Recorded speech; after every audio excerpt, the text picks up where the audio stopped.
Assalamualaikum warahmatullahi wabarakatuh. Jumpa kembali dengan Banyuwangi Lesian. Oke, selamat sore semua teman-teman ya. Mudah-mudahan sehat selalu. Dan kali ini kita mau nonton lagi yang seru-seru teman-teman ya, yaitu mengenai Ganjar Pranowo, juga mengenai Pak Hasto. Ada apa lagi? Mari kita saksikan untuk videonya teman-teman. Inilah penjelasannya Opung Barbella. Oke, lanjut untuk videonya. Kita play dulu. Let's go. Kemarin Hasto, sebentar lagi giliran Ganjar Pranowo dibidik KPK.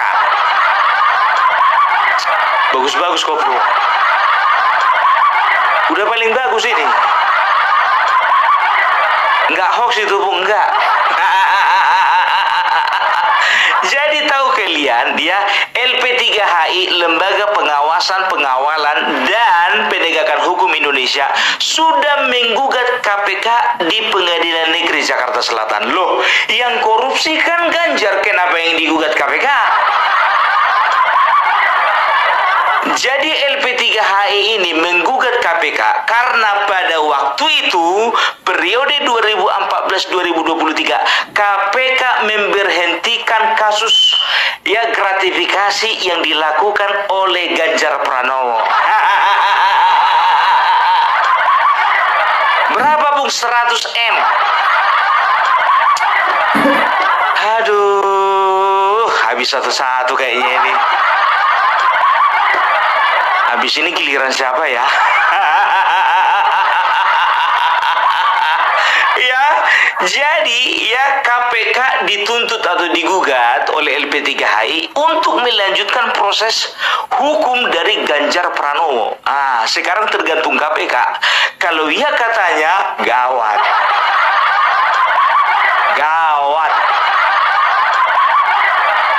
Sementara kemarin Ganjar sudah buka suara, katanya dia tidak menerima gratifikasi, itu versi dia.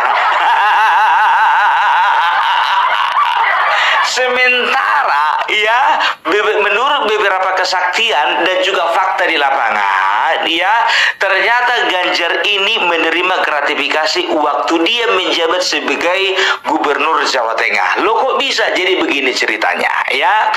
Jadi waktu Ganjar menjabat ya, jadi kebetulan waktu itu juga menjabatlah direktur ya, direktur Bank Jawa Tengah waktu itu namanya Supriyatno, periode 2014-2023 ya. Jadi ternyata mereka itu memberikan kredit. Nah, kredit yang mereka berikan itu ternyata ada asuransinya. Nah, asuransinya itu ya, nasabah harus menyetorkan premi kepada Bank Jateng ya sebanyak 15%. Supaya apa? Nah, itulah sebagai sumber pendapatan negara, dalam hal ini adalah pemerintah daerah Jawa Tengah. Namun uangnya kemana? Uangnya dibagi-bagi. Wah, ini keren. Ini keterangannya Opung membuat kita bisa menganalisa ya siapa saja yang waktu itu bersama Bapak Ganjar. Oke, lanjut lagi karena videonya masih panjang teman-teman. Yang mau berkomentar silakan tulis di kolom komentar saya. Dan untuk Opung, mari kita lanjutkan.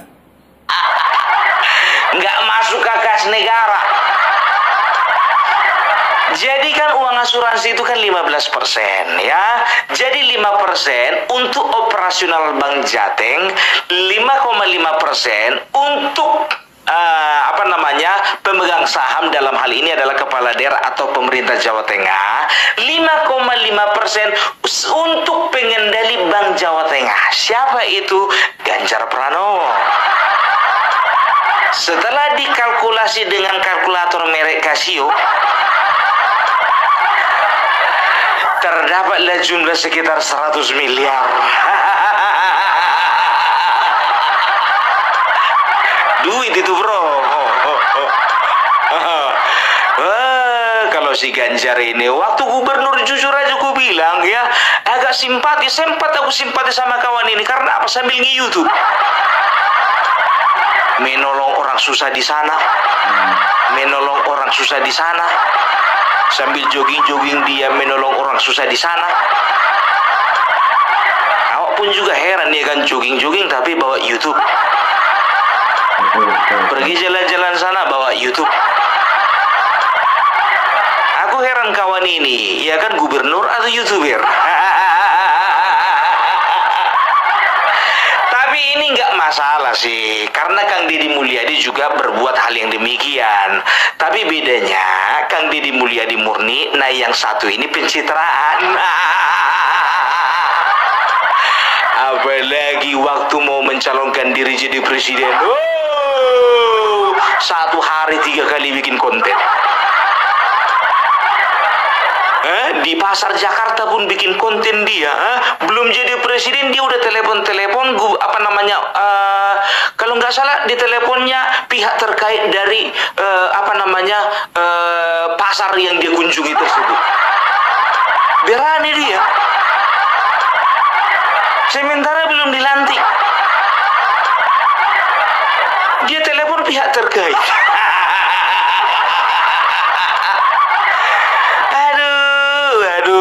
Inilah kalau mimpinya kesiangan. Kalau mimpi itu, ya itu antara jam 10 malam sampai jam 4 atau jam 5 pagi. Nah ini jam 10 pagi mimpi dia. Gagal deh. Ya, jadi bisa dikatakan, ya kan Ganjar ini kalau misalnya dikatakan bersih, nggak bersih-bersih amat lah. Kenapa bisa begitu, Bung? EKTP.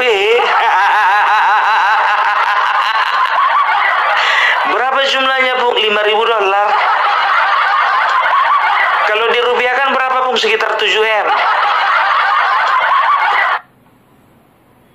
Yang waktu dikonfrontasi, dia mengatakan ke saya bahwa saya tidak pernah memberikan kepada Pak Ganjar.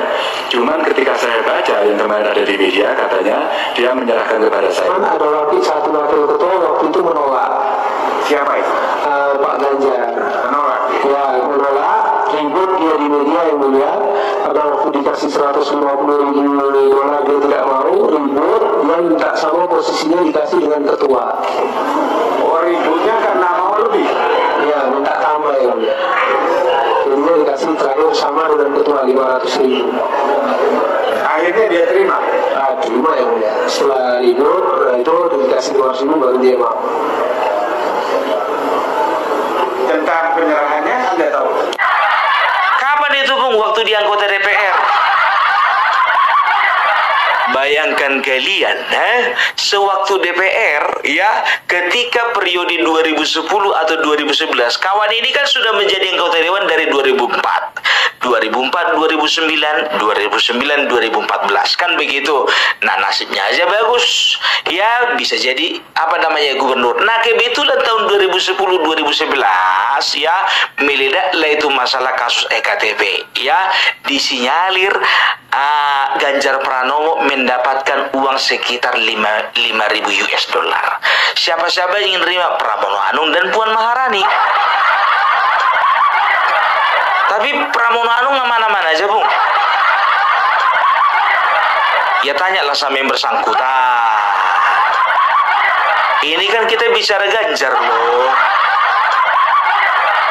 Ya kalau memang contohnya memang harus bergiliran, ya tunggu nanti saatnya ada waktu yang tepat dan waktu yang terindah. Tunggu giliran masing-masing. Nah, wah ini gawat ini keterangan Opung Marbe lagi nih, bikin kita penasaran teman-teman ya. Dan ternyata masih ada rentetan-rentetan di belakang Pak Ganjar teman-teman, menurut keterangan versinya Opung. Oke, lanjut lagi. Biar nggak penasaran, kita simak lagi Opung Parbela. Spot jantung lah kau Ganjar. Iya kan, spot jantung kawan ini. Iya kan. Ini bukannya bilang apa tahu nggak kalian? Setelah kasus nanti Bang Jateng, nggak taunya nanti mencuat lagi kasus EKTP. Dihukum dia contohnya 5 tahun. Begitu keluar, masuk lagi.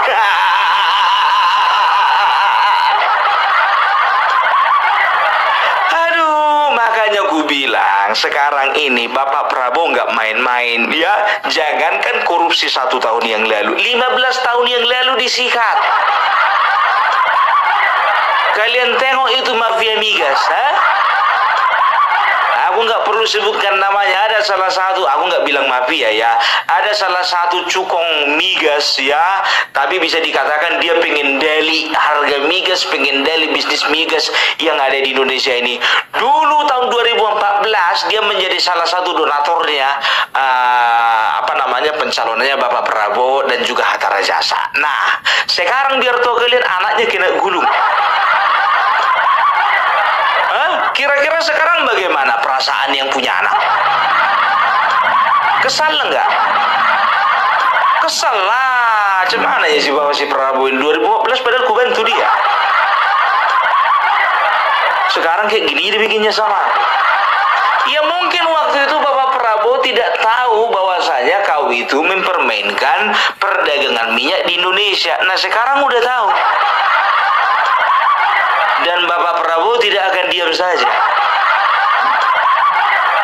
Sama seperti Ganjar Pranowo ini, kalau ku bilang ya, ini akan diusut tuntas. Karena apa? Karena KPK yang sekarang beda dengan KPK yang dulu. Pung, kenapa rupanya diberhentikan, Pung? Siapa rupanya ketua KPK-nya? Jadi kalau bicara tentang ketua KPK, periode dari 2014 sampai 2023, ada 3 ketua KPK ganti-ganti. 2011, 2015 Abraham Samad, 2015, 2019 itu Agus Raharjo, 2019, 2023 itu Firly Bahuri. Tanya aja lah sama orang itu 3.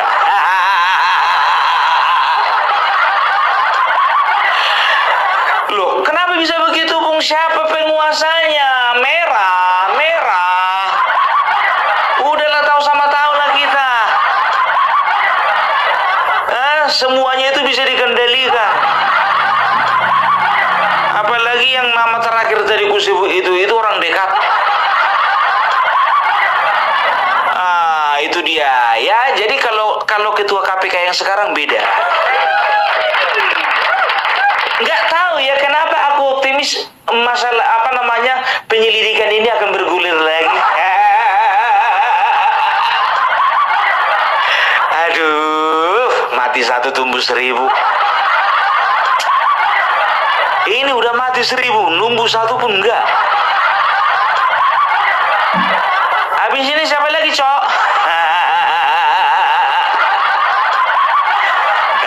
Jadi kita harapkan KPK serius untuk menangani masalah ini, ya. Jadi kalau memang pada saat menjabat sebagai gubernur, ya Ganjar Pranowo kala itu ketua KPK-nya, ya memberhentikan dengan alasan tertentu, mudah-mudahan ketua KPK yang sekarang melanjutkan proses hukum ini dengan alasan yang tertentu juga. Nah, itulah teman-teman, kita penasaran dan sangat menunggu-nunggu untuk info-info yang lebih lanjut teman-teman ya, untuk mengenai Pak Ganjar juga, dan tetapi Pak Hasto juga kita tunggu untuk info-infonya. Oke, lanjut lagi, Opung Parbela, kita play untuk penjelasannya. Nah itu dia, ya kan. Setelah itu apa? Kasus EKTP. Kalau bisa dibersihkan satu-satu ini, ya, kasus EKTP sudah ada beberapa orang saksi yang mengatakan bahwasanya Ganjar Pranowo memang betul-betul menerima uang suap gratifikasi sebesar 5.000 US dollar. Masalah sudah dikembalikan atau tidak nggak tahu aku. Yang penting katanya nerima, ya kan begitu. Inilah kalau sudah kebiasaan menerima gratifikasi. Waktu dia DPR ya 7 miliar dimakan, apalagi waktu gubernur 100 miliar apa nggak dimakan? Kenyang. Aduh, makanya gue bilang jangan sok bersilah. Selama ini mengatakan atas nama rakyat, selama ini membela rakyat, katanya partai Wong Cilik, nggak taunya sarangnya rupanya. Kemarin si A, besok si B, besoknya si C, sekarang si D. Besok siapa lagi? Ya, jadi kita harapkan juga kasus-kasus yang lama juga terkuak. Kalau bisa BLBI juga lah, Pung. Udah lama kali itu. Lama kali itu 2004. 20 tahun lebih. Indosat juga lapung. Penjualan pulau juga lapung. Kalian itu dikasih hati minta jantung namanya itu. Kalian kok arahnya ke situ-situ lagi, situ-situ lagi. Hormati, wah itu presiden itu walaupun gak dipilih rakyat.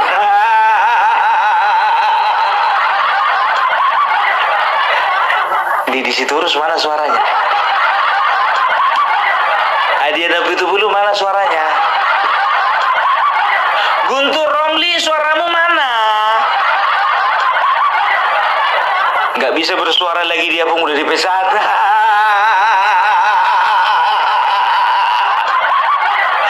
Aduh, itulah kau udah bagus kemarin nasibmu di PSI. Kau aja sebetulnya, Guntur, ku bilang sama kau aja sebetulnya yang gak sabar. Kalau kau masih di PSI contohnya, aku rasa kau bisa jadi senior kan begitu. Nah ini kau pindah ikut-ikutan kau ke PDIP. PDIP itu partai besar, ilmumu belum cukup masuk ke sana. Kalau modal congor doang mau 2 kali opung parbela pun bisa ke situ. Aduh, kasihan dia dipecat. Ngeri kali, Pak, udah nggak ada lagi harga diri kawan ini. Biasanya di mana-mana yang tampil di TV si Guntur Aryoseno. Sekarang digantikan kau sama Roni Talapesi dan juga Mbak Basara kan. Ngomong pula asal-asalan, ada beberapa hal yang omongannya ini yang meleset. Yang pertama, perjanjian batu tulis katanya tahun 2014. Batu tulis itu 2009. Bikin malu ketum kau, bikin malu ketum. Setelah itu apa? Dibilang katanya, penggeledahan rumah Hasto katanya adalah pengalihan isu dari OSISI Arfi. Mana nyambungnya? Nyambungnya di mana? Aduh, ada lagi itu. Apa dibilangnya itu kemarin itu? Oh iya, penetapan Hasto sebagai tersangka karena apa? Karena Jokowi dipecat dari PDIP.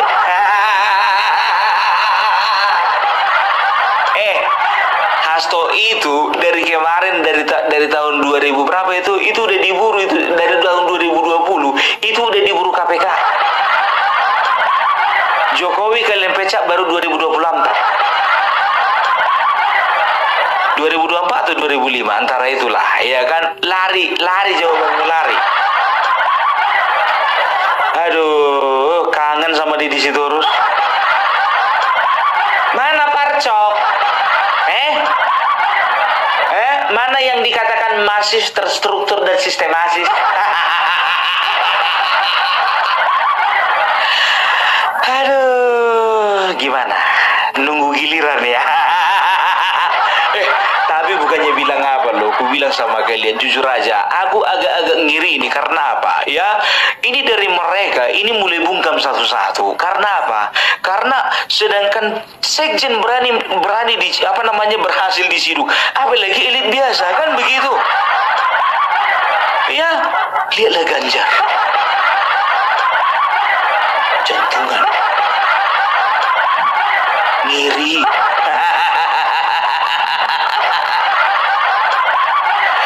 Aduh, ya jadi itulah dulu kalau kukatakan sama kalian, Opung Parbela tidak pernah hoax ya. Kita lihat saja dulu apa respon dari KPK, apakah mereka akan melanjutkan proses hukumnya si Ganjar Pranowo atau tidak ya. Tergantung KPK, bukan tergantung lobby. Karena Bapak Prabowo udah nggak bisa dilobi dengan cara apapun. Udah mentah. Salam Parbela, salam NKRI harga mati. Oke. Nah itulah penjelasannya Opung Parbela mengenai Pak Hasto. Tadi juga ada yang saat ini senam jantung ya tentunya, Pak Ganjar. Oke, jadi ambil kesimpulannya teman-teman ya, dan kita sambil menunggu info-info yang terbaru tentang Pak Ganjar. Dan sore hari ini itulah penjelasannya Opung Warpilak yang dimana meluruskan masalah Pak Ganjar dan juga Pak Hasto yang baru saja dibahas oleh Opung Warpilak. Oke, teman-teman yang mau berkomentar silahkan tulis di kolom komentar saya. Terima kasih semuanya. Nanti juga ada video lagi dari Banyuwangi Official. Terima kasih, sehat selalu. Salam buat keluarga. Assalamualaikum warahmatullahi wabarakatuh. Sampai jumpa.